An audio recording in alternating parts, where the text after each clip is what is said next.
इतना, क्योंकि इस स्टेट में इतने रिसोर्सेस कि जितने रिसोर्सेस हैं उसकी तुलना में यहाँ उतनी डेवलपमेंट नहीं हुई है, उतने मैन्युफैक्चरिंग उतना आगे बढ़ा नहीं है। तो हमें पूरी अपेक्षा है कि यहाँ की पब्लिक जो है, यहाँ के मतदाता जो है, एक तो मोदी जी के हाथ मजबूत करेंगे दिल्ली में कि हमें अच्छे मार्जिन से वहाँ दिल्ली में संसद में हमारा बहुमत, इस समय उड़ीसा की मदद से हमारा टारगेट है 400 पार, और हमें पूरा विश्वास है कि उड़ीसा की पब्लिक, उड़ीसा के वोटर्स जो हैं हमें हमारा पूरा साथ देंगे। और साथ ही साथ उनका ये भी चॉइस होगा कि यहाँ की सरकार जो है भाजपा की सरकार बनेगी, ताकि ये ऐसी सरकार जो उड़ीसा का डेवलपमेंट होना चाहिए, जितना यहाँ रिसोर्सेस हैं, जो मैंने कहा लोगों की टैलेंट है, जो पोटेंशियल है, उसके मुताबिक उड़ीसा जो है it will get its full potential, it will get an opportunity to work very closely and most effectively with Modi Sarkar in Delhi.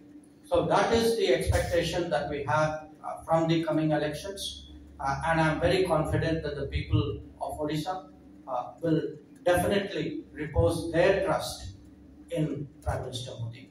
Once again, I thank you all for joining me today. If there are any questions, I'll be very happy to answer. But let me summarize it in conclusion, that this is a state which has an enormous resource base. It has a tremendous culture. It is widely admired in the world and internationally.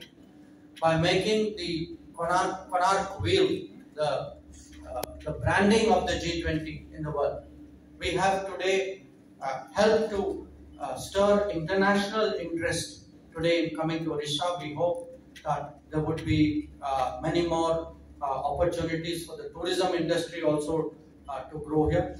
As a foreign minister, I want to say that I have had an opportunity to appreciate the talent and the skills of the citizens of Odisha abroad. We are very grateful to them, but we also have always stood by our obligations to them. So this visit of mine is definitely to add my voice to those of my colleagues, to our Prime Minister who will be coming here, to our party president, to other senior colleagues, to the people of Odisha. Make the right choice when they go to vote, that they will vote to strengthen the hands of Prime Minister Modi in Delhi by helping us to get past 400, and that they will also vote in a government, vote in a Bhajpa government with which we in Delhi will be able to work very, very effectively. Once again, thank you very much.